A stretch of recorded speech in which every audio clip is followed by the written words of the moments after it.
Excel PU college ಗುರುವಾಯಿನಕೆರೆ, ಕರ್ನಾಟಕದ number 1 PU college. Admissions open now. India ಫಸ್ಟ್ಗೆ ಮತ್ತೆ ಸ್ವಾಗತ.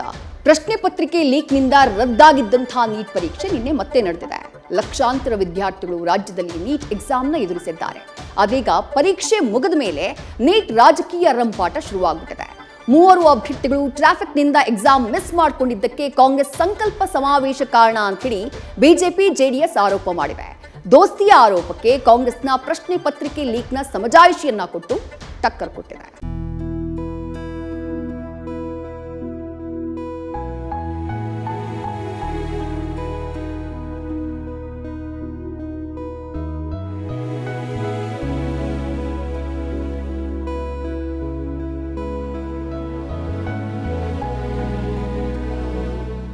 ಇದು ಬರೀ ಕಣ್ಣೀರಲ್ಲ, ವರ್ಷಗಳಿಂದ ಪಟ್ಟಿರೋ ಶ್ರಮದ ಕಣ್ಣೀರು. ಹಗಲು ರಾತ್ರಿ ಎನ್ನದೆ ಓದಿ ಪರೀಕ್ಷೆ ಬರೆಯೋಕಾಗದೆ ಉಮ್ಮಳಿಸಿ ಬಿಡ್ತಾ ಇರೋ ರಕ್ತ ಕಣ್ಣೀರು. ವೈದ್ಯರಾಗುವ ಕನ್ಸ್ ಕಾಣ್ತಾ ಇದ್ದ ವಿದ್ಯಾರ್ಥಿಗಳು ನೀಟ್ ಪರೀಕ್ಷೆ ಬರೆಯೋಕಾಗದೆ ಬಿದ್ದಿರೋ 2ನೇ ಪೆಟ್ಟು. ಆದ್ರೀಗ ಇದೇ ವಿಚಾರ ರಾಜಕೀಯ ಜಟಾಪಟಿಗೆ ಕಾರಣವಾಗಿದೆ.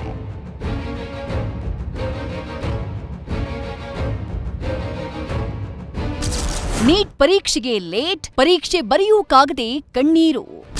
ಕಾಂಗ್ರೆಸ್ ಸಮಾವೇಶದಿಂದ ಟ್ರಾಫಿಕ್, ದೋಸ್ತಿ ಗುಡುಗು.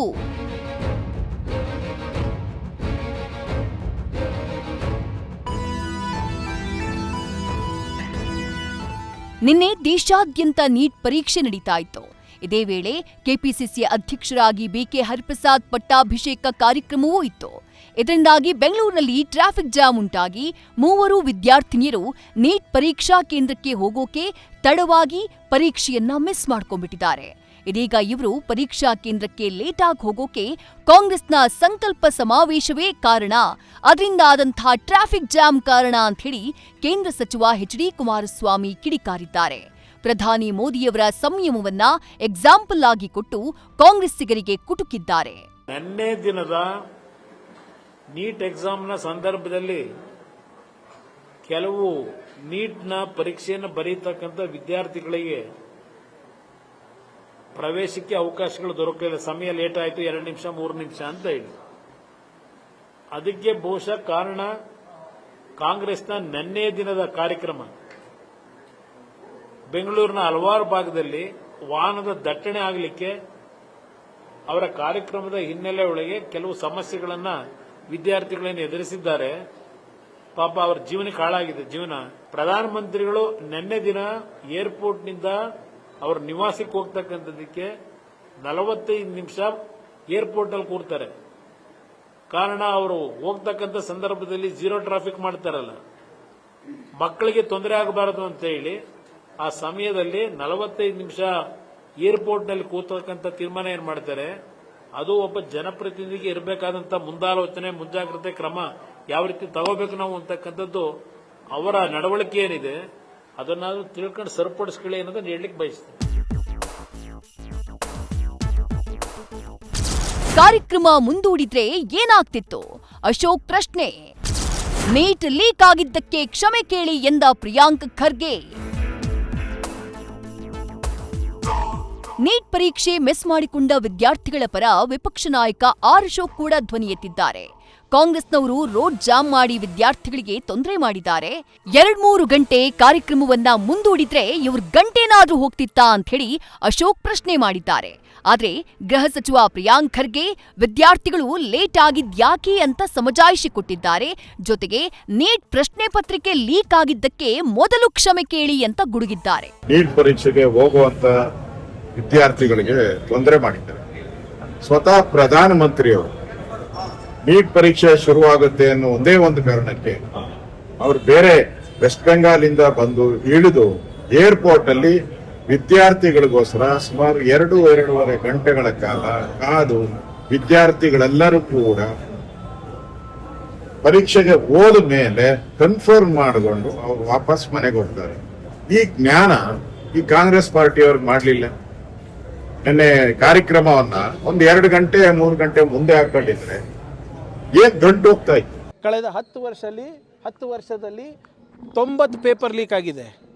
ಸುಮಾರು ಅಪ್ರಾಕ್ಸಿಮೇಟ್ಲಿ 90 ಪೇಪರ್ ಲೀಕ್ಸ್. ಅದ್ರ ಬಗ್ಗೆ ಕ್ಷಮೆ ಕೇಳಲಿ. ಆಮೇಲೆ 3 ಜನ ಎಕ್ಸಾಮ್ ಬರಲಿಕ್ಕೆ ಆಗಿಲ್ಲ ನಿಜ. ಕಾರಣಗಳು ನಾನು ಬಹಿರಂಗವಾಗಿ ಹೇಳಿದ್ದೀನಿ.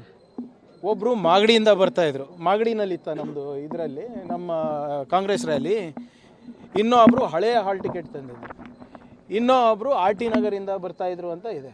ಆಮೇಲೆ ನೀಟ್ದ ಭಾಳ ಸ್ಪೆಸಿಫಿಕ್ ಡೈರೆಕ್ಷನ್ಸ್ ಇದೆ ಅಲ್ಲ, 11 ಗಂಟೆಗೆ ಗೇಟ್ ತೆಗಿತಾರೆ, 1:30 ಒಳಗೆ ಇರಬೇಕು, 2.5 hours ಬಿಫೋರ್ ಇರಬೇಕು ಅಂತ ಹೇಳಿದ್ರು ಕೂಡ ಕೆಲವು ಬಯೋಮೆಟ್ರಿಕ್ಕು ಕೂಡ ಹಾಕೋಬೇಕು ಅಂತ ಇದೆ. ಟ್ರಾಫಿಕ್ನಿಂದ ಲೇಟ್, ವಿಷಾದ ವ್ಯಕ್ತಪಡಿಸಿದ ಬಿಕೆಎಚ್.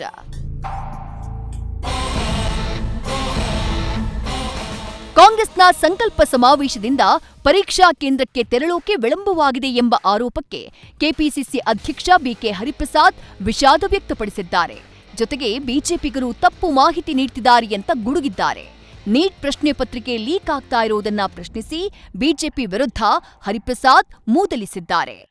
ಇವತ್ತು ಬೆಂಗಳೂರು ನಗರದ ಸಂಸತ್ ಸದಸ್ಯರು ಏನೋ ನಡಿಬಾರ್ದ ಪ್ರಮಾದ ನಡೆದಿದೆ ಅಂತ ಹೇಳಿ ಲಕ್ಷಾಂತರ ಜನಕ್ಕೆ ಪದೇ ಪದೇ ಪರೀಕ್ಷೆ ಬರೀಲಿಕ್ಕೆ ಅವರನ್ನು ಬಲವಂತ ಮಾಡ್ತಾ ಇರತಕ್ಕಂಥದ್ದು ಭಾರತೀಯ ಜನತಾ ಪಾರ್ಟಿ ಅನ್ನೋದನ್ನು ಭಾಳ ಸ್ಪಷ್ಟವಾಗಿ ಹೇಳಲಿಕ್ಕೆ ಬೀಳ್ತೇನೆ.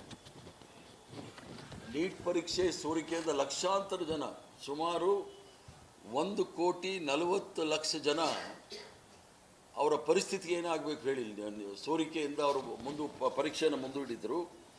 ಅವರ ಭವಿಷ್ಯ ಕೂಡ ಅನಿಶ್ಚಿತೆಯಿಂದ ತುಂಬೋಗಿತ್ತು. ದೇಶದಲ್ಲಿ ಮಕ್ಕಳು ಆತ್ಮಹತ್ಯೆ ಮಾಡಿಕೊಂಡ್ರು. ಯಾರಿಗಾದರೂ ಪ್ರಧಾನಮಂತ್ರಿಗಳಾಗಲಿ ಅಥವಾ ಧರ್ಮೇಂದ್ರ ಪ್ರಧಾನ್ ಅವರು ಹೋಗಿ ಆ ಮಕ್ಕಳ ಸ್ಥಿತಿ, ಅವರ ಕುಟುಂಬದ ಸ್ಥಿತಿ ಏನು ಅಂತ ನೋಡಿದಾರಾ ಅನ್ನೋದು ನಾನು ಕೇಳಲಿಕ್ಕೆ ಇಚ್ಛೆ ಬೀಳ್ತಾನೆ. ಅವ್ರಿಗೇನಾದರೂ ತೊಂದರೆ ಆಗಿ ಪರೀಕ್ಷೆಯಲ್ಲಿ ಅವ್ರು ಹಾಜರಾಗಲಿಲ್ಲ ಅನ್ನೋದಿದ್ದರೆ ನಾನು ಭಾಳ ಆಳವಾಗಿ ಅದನ್ನು ವಿಷಾದ ವ್ಯಕ್ತಪಡಿಸ್ತೇನೆ. ಆ ವಿಷಾದ ವ್ಯಕ್ತಪಡಿಸೋದ್ರಲ್ಲಿ ನಮಗೇನು ಇದಿಲ್ಲ. ಇದಕ್ಕೆ ನಾವು ಮುಂಜಾಗ್ರತೆ ಕ್ರಮ ತೆಗೆದುಕೊಳ್ಳೋದ್ರಲ್ಲಿ ನಾವೆಲ್ಲ ಪೊಲೀಸ್ ಅಧಿಕಾರಿಗಳಿಗೆ ಮತ್ತು ನಮ್ಮ ಕಾಂಗ್ರೆಸ್ ಸೇವಾದಳದ ಕಾರ್ಯಕರ್ತರಿಗೆ ಭಾಳ ಸ್ಪಷ್ಟವಾಗಿ ನಾವು ಕೆಲವು ನಿರ್ದೇಶನಗಳನ್ನು ಕೊಟ್ಟಿದ್ವಿ. ಪೊಲೀಸ್ ಅಧಿಕಾರಿಗಳಲ್ಲಿ ನಾವು ಚರ್ಚೆ ಮಾಡಿ ಯಾವ ರೀತಿ ನಾವು ಈ ಕಾರ್ಯಕ್ರಮವನ್ನು ಮಾಡಬೇಕು ಅನ್ನೋದು ಸಹ ಅವ್ರಿಗೆ ವಿವರವಾಗಿ ಹೇಳಿದ್ವಿ. ರಾಜಕೀಯ ಏನೇ ಇರಲಿ, ಟ್ರಾಫಿಕ್ ಜಾಮ್ನಿಂದ ಅಚಾತುರ್ಯವೋ, ಲೇಟ್ ಆದ ಪರಿಣಾಮವೋ ಮಕ್ಕಳ ಭವಿಷ್ಯ ಮತ್ತೊಂದು ವರ್ಷ ಹಾಳಾಗಿದೆ. ಅವರ ಮುಂದಿನ ಭವಿಷ್ಯಕ್ಕೆ ಯಾರು ಹೊಣೆ ಅನ್ನೋದು ವಿಪಕ್ಷಗಳ ಪ್ರಶ್ನೆ. ಹರೀಶ್ ಕಾಕೋಳ್ ಜೊತೆ Manjunath, political bureau, news first. News first ನಿರ್ಭೀತಿಯಿಂದ ನಿಮ್ಮ ಪರವಾಗಿ.